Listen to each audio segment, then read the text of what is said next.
xildhibaanad Ilhaan Cumar oo ka tirsan aqalka Koongareeska ee Mareykanka ayaa shaacisay inaysan marnaba ogolaan doonin inay ka aamusto kadib markii ay khudbad ay jeedinaysay ay wax ka sheegtay madaxweynaha Mareykanka Donald Trump sida kalena ay ka hadashay weeraradii September 2011 dhacay.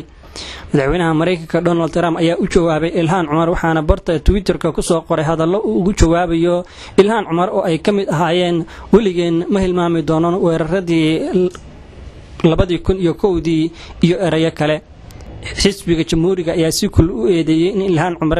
in ay si xun uga hadashay weeraradii September 2011 hase yeeshee xisbiga dimuqraadiga oo ay ka tirsan tahay ayaa si weyn u difaacay waxaana ay sheegtay inay si qaldan ay dad badan u turjumeen hadalkeedii.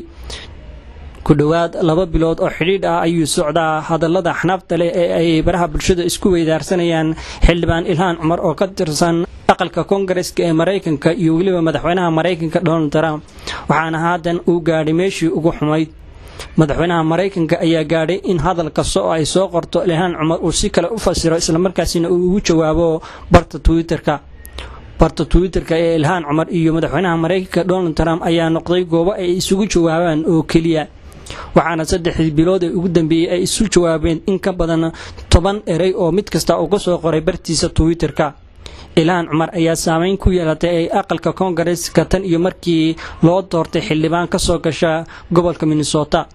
weeraradii dhacay sanadkii 2011 ayaa waxa madaxweynaha Mareykanka uu u fasiray in Ilhaan Cumar iyo waliba dad la aqli ah ay ka dambeeyeen sida uu sheegay balse xisbiga ay ka tirsan tahay ayaa difaacay kuna tilmaamay inuu doonayo madaxweynaha Mareykanka inuu magaca ka dilo xildhibaan Ilhaan Cumar.